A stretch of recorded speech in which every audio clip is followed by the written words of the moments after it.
நாளைக்கான வீடியோக்கான ஒரு ப்ரோமோ தாங்க வந்திருக்கு. ப்ரோமோ வந்து சூப்பராக இருந்துச்சு அப்படின்னு தாங்க சொல்லணும். அதாவது மகா இருக்காங்கல்ல, மகா வந்து ராமுக்கு 2ஆம் கல்யாணம் பண்ணுறதுக்கு திட்டம் போட்டாங்க அப்படின்னு தாங்க சொல்லணும். அது பொண்ணு யாருன்னு பார்த்தா நம்ம அன்புவோட பொண்ணு இருக்காங்கல்ல புவனா, அவங்கள தான் கல்யாணம் பண்ணுறதுக்கு பயங்கரமாக பிளான் போடுறாங்க அப்படின்னு தாங்க சொல்லணும். அதெல்லாம் பார்க்குறதுக்கு நம்ம சேனலை மட்டும் மறக்காமல் லைக் அண்ட் சப்ஸ்கிரைப் மட்டும் பண்ணிடுங்க.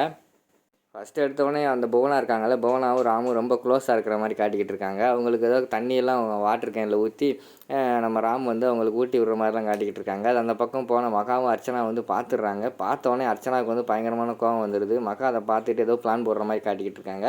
அர்ச்சனா வந்து சொல்கிறாங்க, நீ ஒன்றும் கோவப்படாத மகா, இன்னும் ஒரு நாள் தானே, அதுக்கடுத்து அவங்க வந்து கிளம்பிடுவாங்க, நீ ஒன்றும் கவலைப்படாத அப்படிங்கிற மாதிரி சொல்கிறாங்க. இல்லை, நான் வேறு ஒரு பிளான் போட்டிருக்கேன் அப்படிங்கிற மாதிரி வந்து மகா சொல்கிறாங்க. உடனே அர்ச்சனா வந்து கேட்காங்க, என்ன பிளான் அப்படிங்கிற மாதிரி கேட்டவொடனையும் ஜோசியர் என்ன சொன்னார், ராமுக்கு வந்து ஒன்று இவ வந்து 6 வருஷம் பிரிஞ்சிருக்கணும், இல்லைன்னா ராமுக்கு உடனடியாக வந்து 2வது கல்யாணம் பண்ணால் வந்து நல்லா இருப்பான் அப்படின்னு சொன்னாங்கல்ல அப்படிங்கிற மாதிரி மகா சொல்கிறாங்க. ஆமான்னு சொல்லிட்டு நம்ம அர்ச்சனாவை சொல்கிறாங்க. அப்படின்னா ஏன் இந்த 2வது கல்யாணம் பண்ணுற பொண்ணு வந்து இந்த புவனாவாக இருக்கக்கூடாது அப்படிங்கிற மாதிரி வந்து நம்ம மகா கேட்குறாங்க. உடனே அர்ச்சனா வந்து அது எப்படி முடியும் அப்படிங்கிற மாதிரி சொல்கிறாங்க. முடியும், கண்டிப்பாக வந்து முடியும். இப்படியே அவங்க 2 பேரும் பழக விட்டால் கண்டிப்பாக வந்து ராமுக்கு வந்து புவனாக்கு மேலே ஒரு ஆசை வரும். அது மட்டும் இல்லாமல் அந்த புவனா வந்து அந்த சீதா மேலேயே நம்ம வந்து தப்பாக ஏதாவது பழி சொல்லி சீண்டி விடுவோம். அவங்க 2 பேரும் சண்டை போட்டாங்கன்னு வச்சுக்கோமே, கண்டிப்பாக வந்து இந்த புவனா சும்மா இருக்க மாட்டா.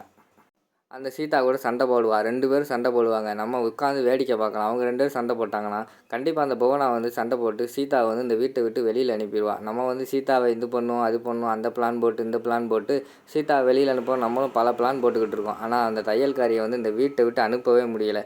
அதனால் நம்ம வேறு மாதிரி கேம் ஆடுவோம். கண்டிப்பாக நம்ம வந்து புவனாவை சீதா பக்கம் வந்து திருப்பி விட்டால் அந்த புவனாவே சீதாவை அடித்து துரத்திடுவா. அதுக்கடுத்து நம்ம புவனாக்கும் நம்ம ராமுக்கும் 2ஆம் கல்யாணம் பண்ணி வச்சுருவோம். கல்யாணம் பண்ணி வச்ச பிறகு அவங்க சந்தோஷமாக இருக்கட்டும், எப்படியும் அந்த சீதா ஒளிஞ்சு கட்டினா போதும் அப்படிங்கிற மாதிரி வந்து நம்ம மகாலட்சுமி சொல்கிறாங்க.